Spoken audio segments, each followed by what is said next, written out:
Good evening, everyone, and welcome to tonight's virtual meeting with the Whidbey Island School Superintendents, sponsored by the League of Women Voters of Whidbey Island. The League of Women Voters is a nonpartisan political organization that encourages informed and active participation in government.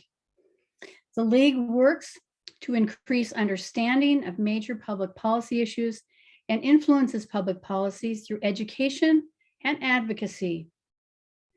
We endeavor to make democracy work by offering events like this, by registering voters, and much more. If you are interested in our work, join us. Go to our website at www.lwvwhidbey.org and become a member today. My name is Carol Pulliam. I am a member of the League of Women Voters, and I will be your moderator this evening. I'm pleased to welcome our panelists, Whidbey Island School District leaders. From Oak Harbor School District, Superintendent Brandsma and Director Mann. From Coupeville School District, Superintendent King. And from South Whidbey School District, Superintendent Moccia. Each district will have 15 minutes to present information, followed by questions moderated by League member Becky Bolte. Attendees may use the chat to send questions to Becky that we may have time to address at the end. League member Karen Bolstad will be recording the session and the video will be posted to our website. Let's get started. Let's begin with Oak Harbor School District. Welcome, Superintendent Brandsma and Director Mann. Thank you. Good to be here. I want to thank Moderator Pulliam and the League of Women Voters of Whidbey Island for hosting us this evening and allowing Oak Harbor Public Schools, as well as the other Whidbey Island schools, to tell about each of our individual projects and proposals that we have placed on the upcoming February 8th special elections. With me today is Erik Mann. Mr. Director Mann is in his 5th year as on the board of directors, recently re-elected last November. So thank you for helping me and the district this evening. I have a presentation that I'm going to share. And let's need to share my screen. It says host is disabled. So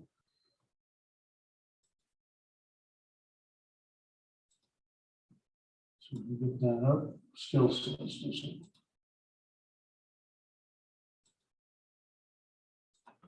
Great. While they're working on that, I'll go ahead and get us started here. I want to thank you for another opportunity to come before your group.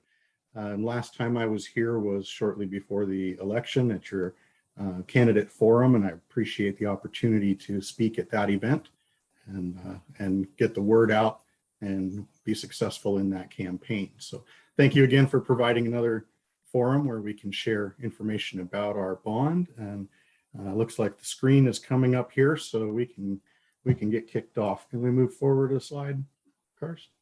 I got the wrong screen up here. Hang on.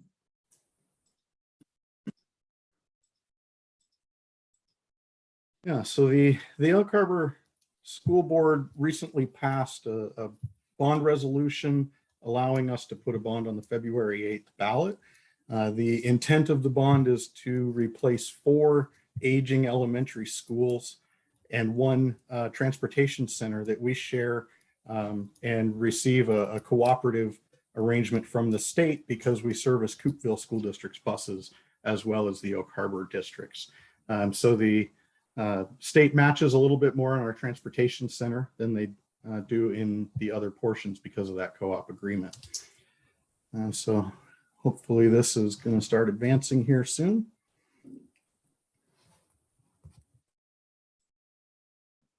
Just a second. Wants me to share the other screen and we'll get this one up here going here.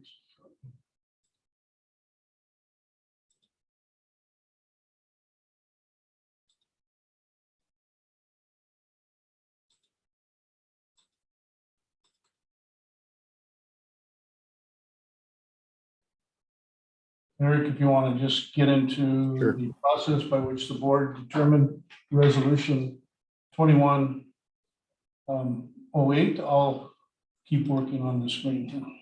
Absolutely. So this is not something that has come about very recently. We have been working on this this design and looking forward to this bond for, I would say, over a decade that I recall. Ever since I've been on the board, we've been diving deeply into pre-design studies and working on the advocacy to create the federal matching dollars that we are able to access on this project. We've gone through rounds of community meetings with key stakeholders and staff, over 40 meetings over the course of a year to help design and make the decisions on what is actually needed within these schools. We've got several studies that have been done over the years that look at the maintenance aspects of the building. Those studies have all shown that it is actually going to be cheaper in the long run to replace the building and operate new, efficient, modern buildings rather than bring everything up to current codes when we make changes to buildings. We're looking at replacing buildings that were brought into the district, some of them during the Great Depression era. We're looking at buildings that are 70 years old or more, and they have served our community well for a long time, but they can't continue serving generations of children. So I'm looking at replacing 4 elementary schools that were aging when I went to school there. Both of my daughters have been through those schools, and I would hate to see my grandchildren have to attend those schools that were aging when I attended them. We have a unique opportunity to leverage about $140 million, potentially a little more, in outside matching dollars for our local $184 million contribution that we're asking for. This is not a new tax per se. This is a replacement bond issue. So we have 2 existing bonds, one being the redesign of the Oak Harbor High School, and the second being from the stadium construction, the new Memorial Stadium. Those were issued in 2005 and 2006 after the voters approved that particular bond in 2 subsequent elections. We have, over the course of those, the terms of those bonds, refinanced 3 times. We believe we've saved about $3 million in cost to the local taxpayers by working with our bond counsel, D.A. Davidson, who has worked us through those processes and continues to help us through this bond as well. So we believe we're in really good hands with our consultants. NAC Architecture is also running this design for us. They were the architects involved with the high school and the stadium as well, so we have a great experience with them. They have a history with our district of bringing projects in on time and under budget. We are not looking at a situation, as many people would kind of conjure up the idea that we are similar to the city's wastewater treatment plant construction, in which when costs go up, they ask for more money. And that is not the situation with our school construction bonds. We get a fixed amount. As home values increase, everyone's tax rate will decrease based on the new valuations of properties. And we get that fixed amount, and that is what we get. So Karst, I don't know what you want to add and chime in here. We didn't really get the presentation, so I apologize for that. I would add a couple items. One, a lot of the sites that we're proposing qualify for not only state match, but they also qualify for federal funding through the Department of Defense. Our Director Mann had mentioned that about 43% of our total project is funded from other sources, including the Department of Defense and the state match construction dollars. The 4 elementary schools being considered are Oak Harbor Elementary, Crescent Harbor Elementary, Hand in Hand Connection, and Olympic View Elementary. These are some of the oldest buildings in our district, and some actually were built during President Delano Roosevelt's term during the Great Depression. They've been remodeled over time. And as he mentioned before, one of the things we were really interested in doing, working with our consultants, was determining could they be rebuilt or is it necessary to replace these sites? With modern building codes and the current structure, it was just cost prohibitive to actually remodel the existing sites. One particular aspect in Oak Harbor Elementary will be rebuilt, and that's the cornerstone that I think is a long recognized in our community, Oak Harbor Elementary Gymnasium, which is historic, has a little historical value in our school district. And that particular building will be remodeled as a gymnasium with a library above it as well. All of these sites will be completed without the need of disrupting student learning. Students and staff will stay in their existing structures until their project is complete. And having a property out at Fort Nugent Park that the district bought in Forsyth decades ago, it's been used primarily by our soccer community, will be the first project on board. Oak Harbor Elementary, once that project is done, will then move out to the Fort Nugent site. By doing that, we're actually putting school sites in communities where most of our students reside.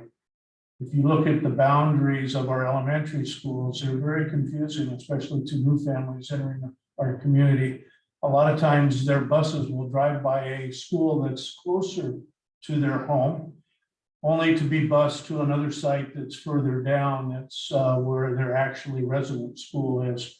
So by moving property or moving a building out to Fort Nugent actually begins to make some sense of our elementary school boundary configuration, and just not all along the North Whidbey Island corridor.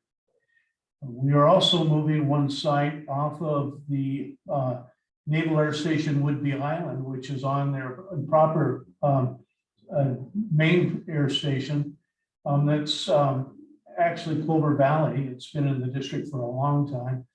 It's in some of the major flight areas, and actually by moving that will not only improve instruction and building and safety and quality, but the noise pollution from the base on base proper is pretty prohibitive too as well.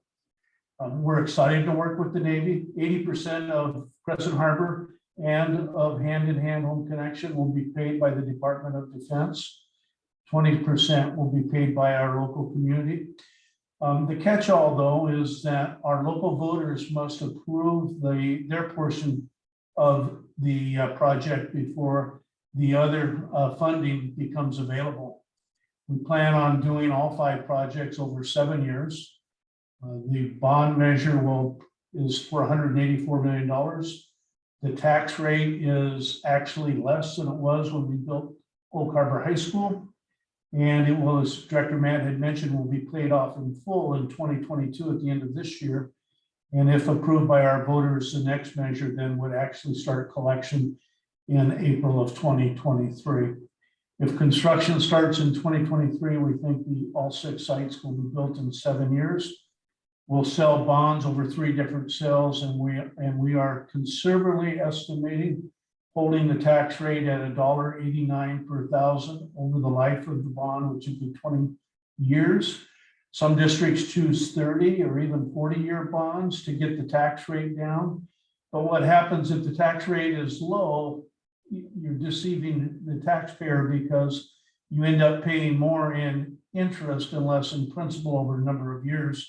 So having, what is just right. Our community has supported 20-year bonds, as what we've done for the stadium and what we've done for the high school. And that puts it in a position that over the next 20 years, we can maintain a tax rate conservatively at $1.89 per thousand. In 2015, 2005 and 2006, the tax rate was $1.92. and $1.91 respectively. So it's pretty much right in the ballpark. And the conservative estimates that we're using, a lot of districts will use a 3% assessed increase in evaluation per year as a kind of an inflation factor. We have actually used 1%, which means our number is very conservative. And if anything, that $1.89 per thousand will drop substantially. And of course, it will drop anytime new residents or new businesses or other assessed properties get added to the tax rolls in our school district.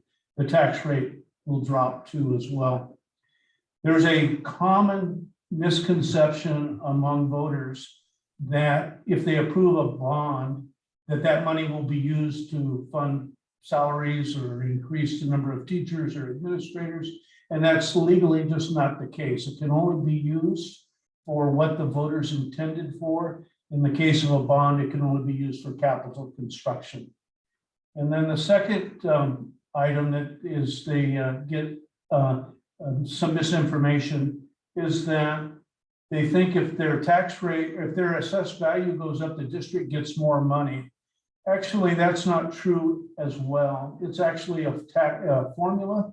The district cannot and legally will not receive a dime more than the voters approve.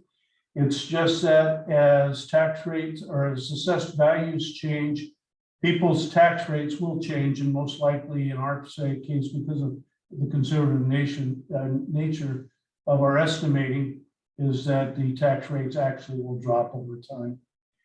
And so with that, I'll spare some time at the end for asking additional questions. And I appreciate the opportunity to share our projects with the League of Women Voters and the interested voters that are watching. Thank you.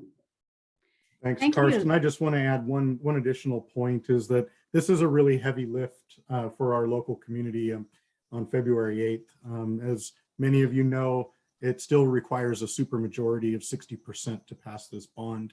And so we need everyone's help to support this as much as possible. So thank you for your time to consider this issue. Great. Thank you, Oak Harbor School District.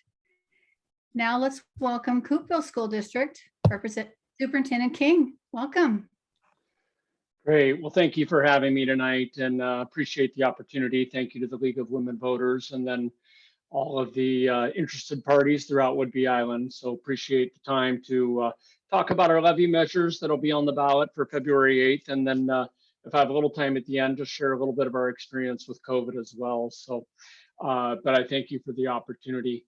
I will spend a little time here going over, and I'm not going to share my screen. I'll just talk through it. We're actually running 3 levy measures on the ballot, which will take a little bit of explaining. We had originally planned to run 2 levy measures and then a bond measure to either renovate or rebuild our Coupeville Elementary School. And given COVID planning restrictions and then also the instability of the economy right now and everything else, we have decided to forego running a bond. And we plan to run a bond in 2 years. So instead of running a bond, we're running a 3rd levy measure, our capital projects levy. So we're running 3 measures: educational programs and operations levy, which is what used to be termed the maintenance and operations levy. And then we're running a technology levy. And then we'll be running the capital projects levy, which we consider a bridge levy between what is our bonds that are ending this year. And then the new bond measure will be running in 2 years. So I'll walk through that real briefly. First of all, I want to share with everyone that we have a history in Coupeville of making good on our promises with our levies. We have amazing voters in Coupeville. They've always been very supportive, but I also want to share that we have a history of following through on what we tell our voters we're going to do. We're committed to small class sizes through the educational programs and operations levy. We've added STEM to our elementary school: science, technology, engineering, and math. We have increased our class electives and additional staff support positions in the past through our levies. Our past technology levies, we've gone to one-to-one devices for all students 6th through 12th grade. We have comprehensive Wi-Fi, and we've increased campus safety with increased surveillance on our campus and communication systems for families. We've also with passed capital projects levy. For those who drive by the highway may not be from Coupeville. We have our new stadium and track out there. We have a multi-purpose room at the elementary school, which has been great, not only for athletic and activity programs, but also for school lunches and being able to space students out. That's come in handy the last couple of years. And then we've also made updates on our schools, such as roofing and HVAC and flooring and parking lot work. As we look at our current educational programs and operations levy that will be on the ballot, this is a 4-year replacement levy. So it replaces a levy measure that is ending, and it will pick up where it left off. It will continue to fund critical position. One example I like to give of funding in our district. So we are currently funded for 6 hours of school nurse time for our entire school district. That's 6 hours of nurse time for an entire district for almost 1,000 students in multiple schools. There's no way a school district could run with 6 hours of nursing time to meet student needs. So these are the types of reasons that you need an educational programs and operations levy to supplement basic education and positions that the state do not fund. So nurses is one example. Counselors, psychologists are other examples of positions that we fund with the levy. We're committed to lower class sizes in our district, enhanced electives and activities, and various extracurricular programs in our school district, which, as you know, in a smaller school district are harder to fund. With the educational programs and operations levy, the impact on our taxpayers would be minimal because it is a replacement levy. For somebody who owns a $500,000 home or assessed value of $500,000, with the levy that's going away and the levy that now will replace it if passed by our voters, will cost our taxpayers an estimated $5.75 per year and an average of 48 cents per month. So for the cost of maybe a triple latte, we could replace the educational programs and operations levy and keep these critical programs going for our students, which have been important to our taxpayers in the past. And that's comparing the current 2022 school year to the 2023 school year, just a very slight increase of 48 cents a month if you own a home of $500,000. For our tech levy, which we've run for several years in our school district to supplement our technology needs in our school district, and boy, do we need technology and education more than ever right now. This also is a 4-year replacement levy. It's replacing an existing levy. We're committed again to adding school surveillance and increased emergency communication. We will be updating our technology backbone and core with comprehensive Wi-Fi systems as well. And we'll continue to provide one-to-one for our students with Chromebooks 6 through 12. And then obviously we want to update technology use in classrooms for our staff and make it easier for them to teach in the current times that we're living in. The tax impact for our taxpayers for the technology levy, again, because it's a replacement levy and one levy will retire, the other levy will pick up. When you compare 2022 to 2023, if this measure is approved, this will cost $18.88 for an entire year if you have a home value of $500,000. It's about $1.57 per month is the cost of this. So that is what we're asking our voters for. And certainly with the increased costs of technology and the needs of technology, that's the reason for the slight increase on this levy. The last levy measure I want to talk about is our capital projects levy. And this one is one we started to plan for in the last year when we decided that we were not going to run a bond measure to replace our elementary school. Again, with COVID, we didn't feel like it was the responsible thing to do to move forward and push for a 20 or more year bond with our taxpayers right now with the instability of the economy. So instead, we decided to delay that bond measure for 2 years. Most districts are typically running 1 or 2 levies at one time along with a bond. So instead of running these levies with a bond, we're running 3 levy measures.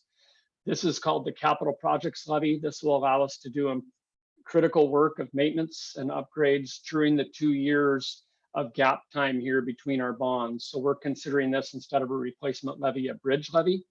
It will keep tax rates very consistent for our taxpayers and predictable over the couple of years until we run our bond.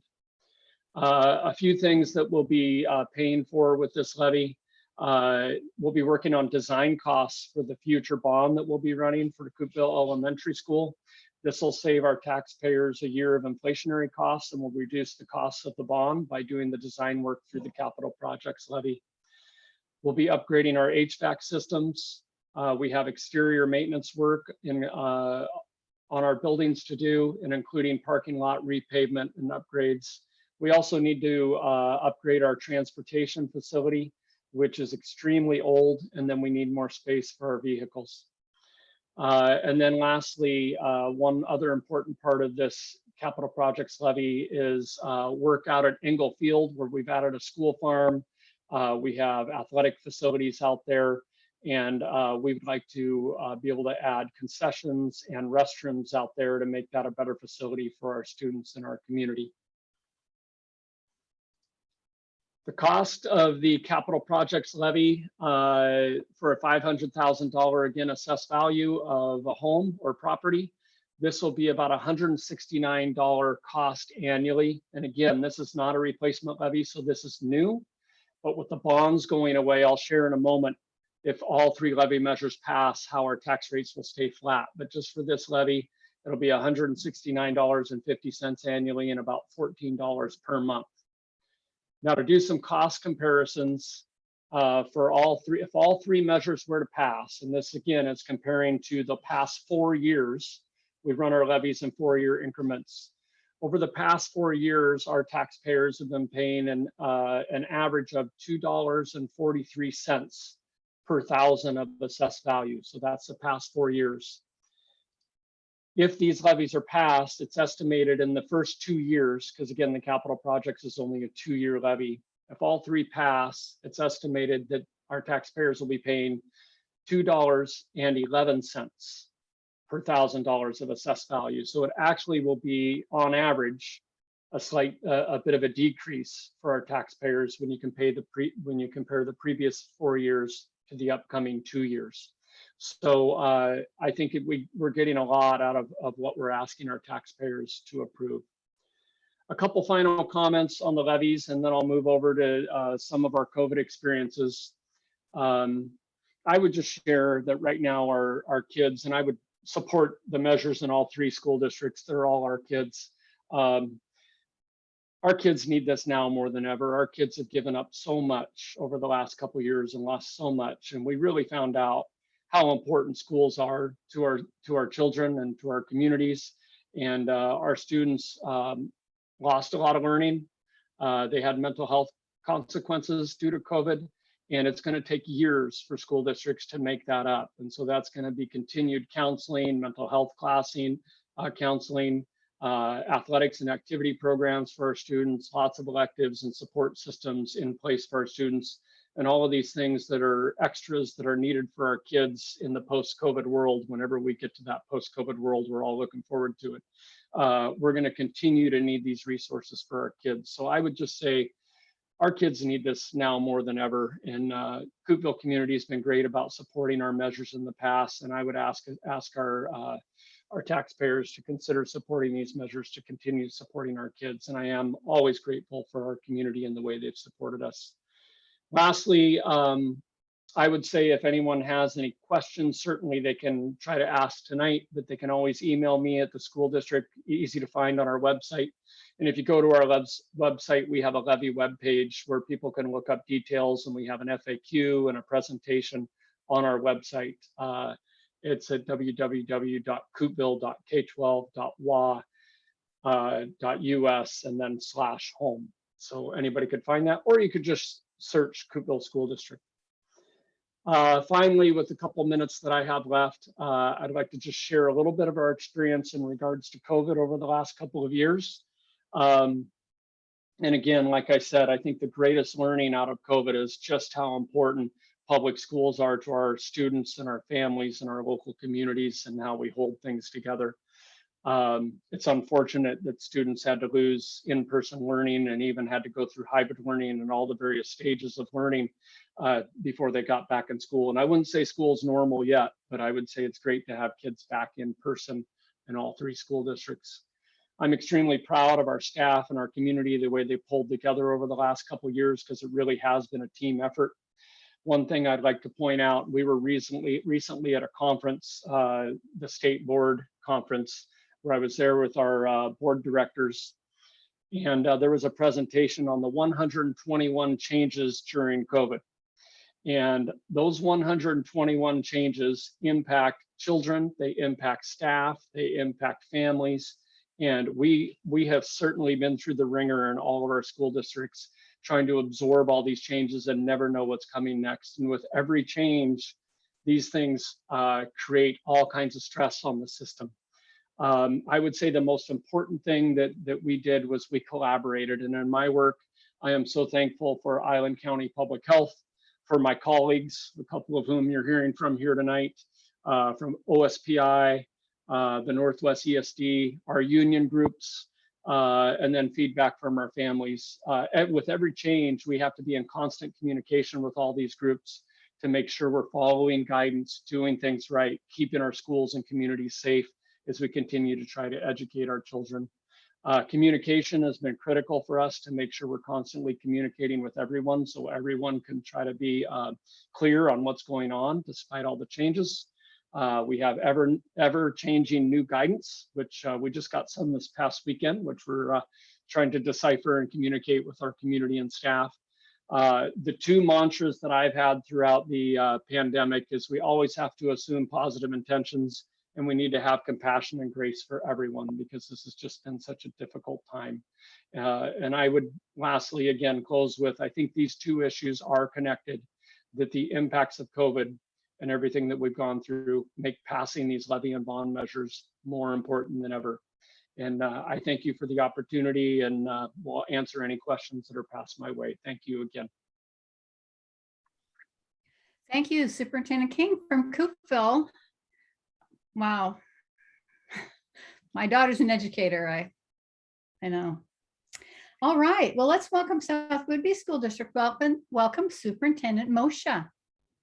Thank you so much. My colleagues have certainly given you quite a bit of information, and some of it I'm actually going to repeat because school districts operate similarly.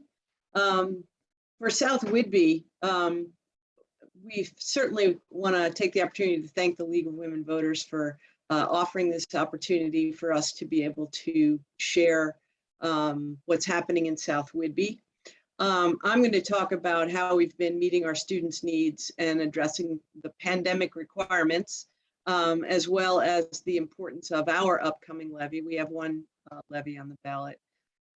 Our vision is that every student is a lifelong learner who's multiculturally engaged, literate, and an active community member, able to meet the challenges of our global society. And we know at this point that our students have certainly been meeting the challenges of our global society at this point. The pandemic has certainly helped us to let students know that they're part of the greater world.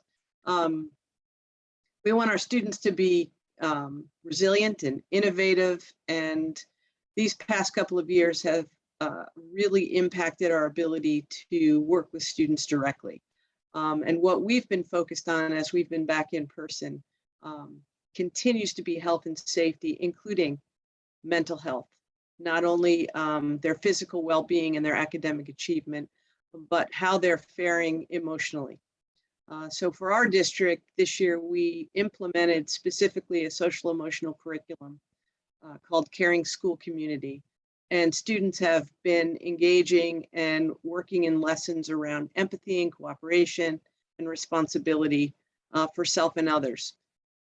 Because again, it's not only good work to have a social emotional curriculum, but these past couple of years with the lack of in-person school, the lack of ability to really have typical relationships with peers and adults, it's been exceptionally challenging for students to be back in school. First, it was challenging for them to be out of school, then it was challenging for them to be back in person. There's a lot of fear and trauma that students experience. They worry about illness, they worry about their families, they worry about whether or not their schoolwork is up to par. So our students really have, as Steve really emphasized, experienced a lot in these past couple of years, more so than in any typical school year. So being cognizant of that and making sure that our district staff is really as prepared as possible. And we too operate under the prototypical school model, which means that we, like Coupeville, are funded for about a nurse plus. And we have several health staff this year that we have brought on board because we really need them. And they're working long hours every day. And I just really appreciate all the work they're doing, all the work every employee is doing. Our teachers, our support staff, our bus drivers, everybody has gone above and beyond to make this as good as an experience as possible for our students. The lack of activities in the past, like clubs and sports and social gatherings, we know they've had an impact. So we've, again, done everything we've possibly could to make sure that our athletics are up and running, that our clubs are up and running. We're testing students for COVID. And we're really, really proud of the fact that our staff are 100% compliant with the vaccine mandate.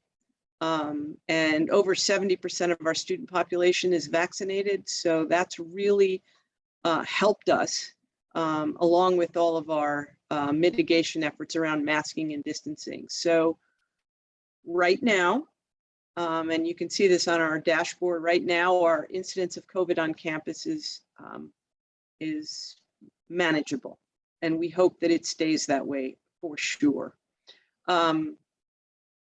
We've also, like every other school district, we have received assistance to help us through federal funding to maintain and add staff. And we've added, as I said, the health staff, we've added some counseling staff, some teaching staff to keep class sizes more manageable. So we've done a variety of things in South Whidbey to improve the experience for students, especially over the past 2 years.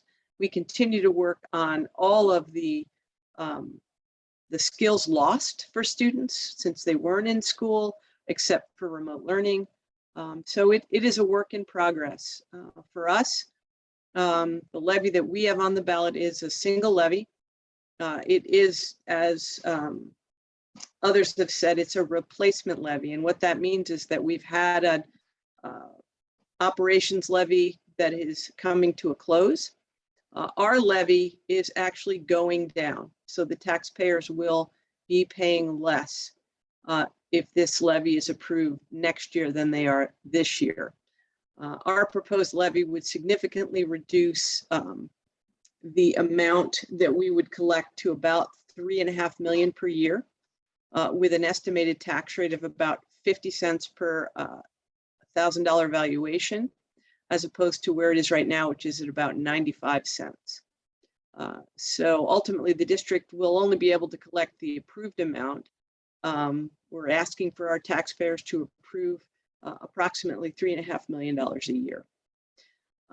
The purpose of it is to cover expenses that the state does not cover.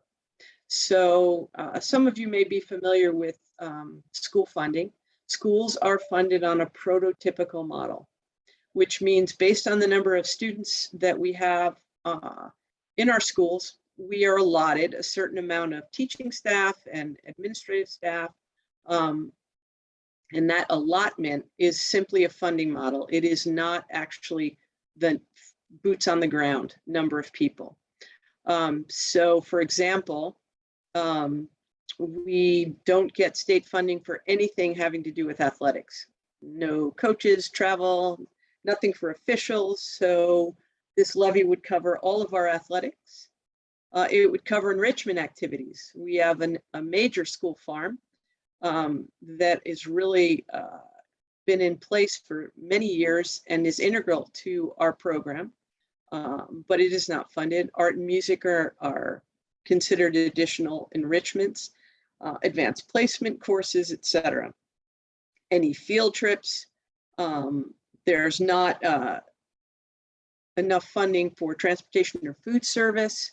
So the state funding covers to a certain level, but the levy takes care of all of these enrichment activities. I personally think it's interesting. This is one of the ways that people they get a little confused because the state is supposed to cover the cost for staff and for benefits. And the state requires, for example, that we provide 12 days of sick leave. This is an example for staff, but they don't cover the cost of any of that. So that's something that this levy covers, is the benefits that we're required to provide for all of our staff. It also helps with supplies and materials. That's why it used to be called a maintenance and operations levy. Now it's called, I'm sorry, I lost the term. It's EP&O, and it's educational, lost it. Sorry, Steve, jump in, help me out. At any rate, it's anything not funded by the state is covered by this additional levy.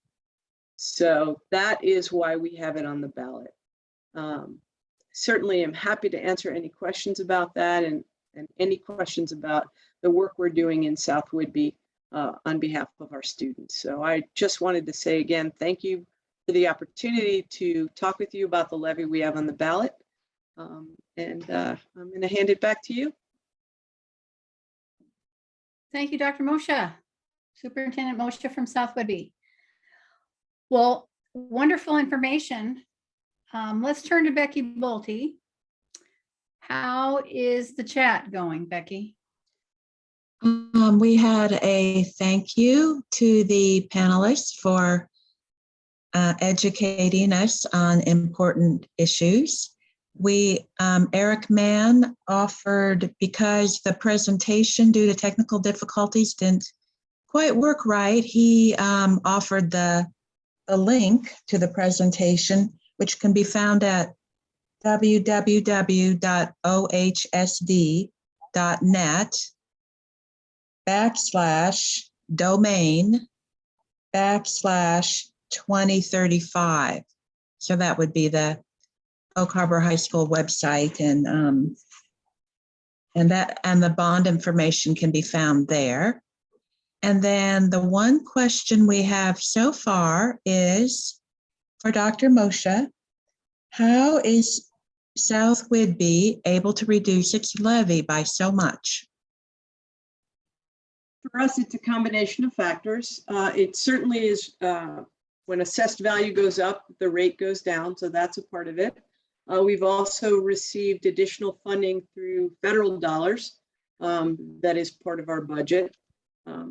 So the most significant way that we've reduced it, though, is that the the assessed value going up, our enrollments dropped a little, so our authorities dropped a little in terms of how much we can collect. But it's mostly because we've been able to balance our budget through other funding as well.